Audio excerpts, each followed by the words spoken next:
বিবাহ করার পরে জেনা, বিবাহ করার পরে যদি কেউ জেনা করে তাহলে পৃথিবীতে তার বেঁচে থাকার কোনো সুযোগ নেই।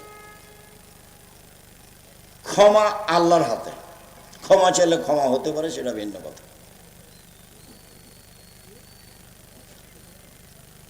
মহিলা যখন এসে বলল আল্লাহর নবী আমাকে পবিত্র করেন, তখন আল্লাহ রসুল বলছেন ইরজাই ওয়াস্তাগফিরিল ওয়া তুবি ইলাইহি, আরে বাড়ি ফিরে যাও, আল্লাহর কাছে ক্ষমা চাও, তওবা করো, পাপ ক্ষমা হয়ে যাবে।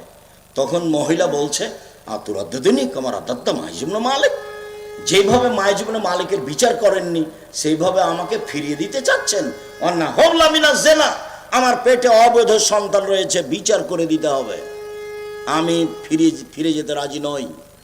তখন আল্লাহ রসুল বলছেন আচ্ছা ঠিক আছে, ইরজাই হাত্তা তালেদি, বাড়ি ফিরে যাও, যেদিন সন্তান জন্ম নিবে সেদিন আসছে বিচার করে দেব। মহিলা চলে গেল। মুসলিম গ্রন্থে এসেছে বাচ্চা সবে মাত্র প্রসব হয়েছে, বাচ্চাকে ন্যাকড়াই চাঁপাইনবাবগঞ্জের ভাষায় তেনায় জড়িয়ে নিয়ে চলে এসেছে। জড়িয়ে নিয়ে এসে বলছে দেখেন সন্তান হয়েছে, বিচার করে দেন। আল্লাহ রসুল তো দেখছে অবাক, ঠিক আছে ইরজাই ফারদেই হে হাত্তা তাফতে মিহে, নিয়ে যাও, বাচ্চাকে দুধ খাওয়া, যেদিন বাচ্চা দুধ ছেড়ে দিবে সেদিন আসছে বিচার করে দেব। মহিলা বাচ্চা নিয়ে চলে গেল, বাচ্চাকে 2 বছর দুধ খাওয়ালো। 2 বছর পরে বিচারালয়ে উপস্থিত, বাচ্চার হাতে এক টুকরা রুটি রয়েছে, রুটি প্রমাণ করে বাচ্চা খাদ্য খেতে পারে। রাসূল সাল্লাল্লাহু আলাইহি সাল্লাম ছেলেটাকে নিয়ে একজন মুসলমানের হাতে দিলেন, বললেন যাও তুমি এই ছেলেটাকে লালন পালন করো।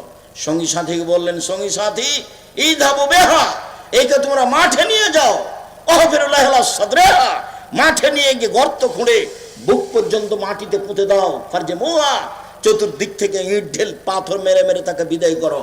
সাহাবীগণ বলছেন আমরা তাকে মাঠে নিয়ে গেলাম, গর্ত খুঁড়ে বুক পর্যন্ত মাটিতে পুঁতে দিলাম, চতুর্দিক থেকে ইট ঢেল পাথর মারতে লাগলাম।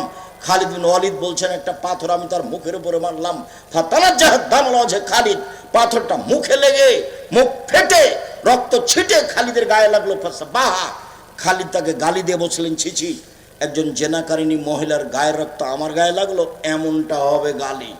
তখন রাসূল সাল্লাল্লাহু আলাইহি ওয়াসাল্লাম বলেন মানে না খালিদ, খালিদ তুমি গালি দিও না, থামো, লাকাদ তাবাত লাউ তাওবা সাহিব মাকসিল্লাহ গফিরা লাহু, এই মহিলা এত তওবা করেছে, এই মহিলা আল্লাহর কাছে এত ক্ষমা ভিক্ষে চেয়েছে, এইরকম ক্ষমা যদি বড় থেকে বড় পাপী চাই তবু তার পাপ ক্ষমা করা হবে। খালিদ একে গালি দিও না, এর তোবা যদি মদিনের লোককে ভাগ করে দেওয়া হয় সবার পাপ ক্ষমা হয়ে যাবে। খালিদ একে গালি দিও না।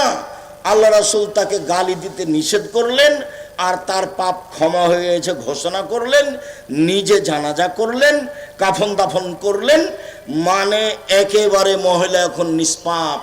এরপরেও পৃথিবীর সবচেয়ে বড় মানুষ তার শাস্তি মাফ করতে পারলেন না।